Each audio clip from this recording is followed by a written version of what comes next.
তাহলে স্কেপ করলে এই যে মেন মেনু চলে আসলো, এটা হচ্ছে মেন মেনু। এখানে কি আছে? Information, measurement, harmonic, fault record, disturbance record, configuration, over current, earth fault, হ্যাঁ এইসবগুলো সব প্রোটেকশনগুলো রয়েছে। তো আমাকে কী করতে হবে? ফার্স্ট এটা দেখতে হবে কনফিগারেশনে গিয়ে যে সিটি রেশিও আর পিটি রেশিও কত করা আছে। এই যে কনফিগারেশন, এর মধ্যে কী আছে? সিটি ভিটি সেটিং। এখানে সিটি প্রাইমারি কত আছে? 150 অ্যাম্পিয়ার, আর সিটি সেকেন্ডারি আছে 5 অ্যাম্পিয়ার। পিটি প্রাইমারি কত আছে? 11 কেবি, আর পিটি সেকেন্ডারি 110 ভোল্ট। ওকে, আর সেটিং গ্রুপ 1। ওকে, কনফিগারেশন লজিক এনেবেল আছে, ব্যাস এগুলো কিছু নেই। তাহলে আমার কি সিটিপিটি কনফিগারেশন হয়ে গেল। এবার ওভার কারেন্টে ঢুকতে হবে। ওভার কারেন্ট সেটিংয়ে ঢুকলাম, ঢুকে মনে কর আমার এই প্রোটেকশনটাকে অন করব। ওভার কারেন্ট স্টেজ 1, স্টেজ 1 এইটাকে আমি ডিসেবল করছি, এটাকে এনেবেল করবো। এনেবেল করতে হলে কী হতে হবে? আমাকে এন্টার মারতে হবে। এন্টার মারলে এখানে ব্লিঙ্ক করছে, এই যে এনেবেল করলাম, এনেবেল নিয়ে নেওয়া, ঠিক আছে। তারপর আমি যদি কারেন্ট সেট করি, সেট ভ্যালু এটা কত হচ্ছে? 10%। এটাকে আমি এন্টার করে, এটা আমাকে আপ কি প্রেস করে এটাকে আমি 50% করছি সেটিং।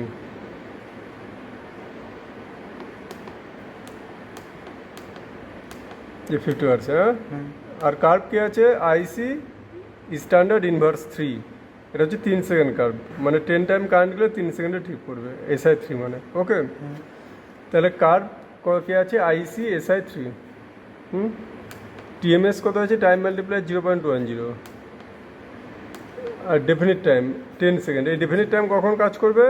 যখন আমার এই কার্ভটাকে আমি ডিটি করে রাখি। এই যেমন এখানটায় এখন কার্ভ কী আছে? আইসি এসআই 3 করা আছে, মানে আইসি স্ট্যান্ডার্ড ইনভার্স। তার জন্য এখন এই টিএমএসটা কাজ করবে 0.10। ওকে, বাট আমি যদি এই কার্ভে এইটাই ডিটি করে রাখতাম, এই যে ডিটি ডেফিনিট টাইম, এটাকে যদি সেট করতাম, তাহলে আমার এই ডিটিটা কাজ করতো, এই টাইমটা। ওকে, তাহলে আমি এটা আইসি যেটা ছিল সেটা রেখে দিচ্ছি এসআই 3। ওকে, এরকমভাবে ওভারকারেন্ট স্টেজ 2, 3, 4 সব করা আছে। তারপর আর্থ ফল্ট, আর্থ ফল্টে ঢুকলাম, একই প্রোটেকশন, এই যে এনেবেল আছে, ডিসেবল করছি, ডিসেবল ছিল এনেবেল করলাম, একই সব কিছু একদম সেম। শুধু একটা জিনিস দেখতে হবে যে আর্থ ফল্টের ক্ষেত্রে একদম কন্টিনিউ প্রেস করে এই যে রাইটে গেলে যে এখানটা স্টেজ 1 ড্রাইভ করা আছে, হ্যাঁ, স্টেজ 2 ড্রাইভ, আর দেখ আর্থ ফল্ট স্টেজ 5 করা আছে মেজার্ড। তো এখানটা আমাদের কী থাকবে? এখানে যে সিস্টেম আছে প্রোটেকশন সিস্টেম, এই সিস্টেমে আমাকে আর্থ ফল্ট স্টেজ 1 স্টেজ 2 সব ড্রাইভ রাখতে হবে।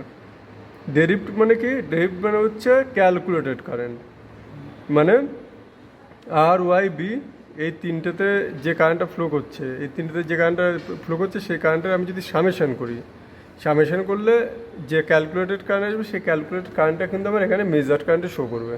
ওকে, বাট এই ডেরিভডে শো করবে। ওকে, তো ড্রাইভ মানে ক্যালকুলেটেড, মানে I1 plus I2 plus I3 equal to I0, ওটা হচ্ছে ডেরিভ।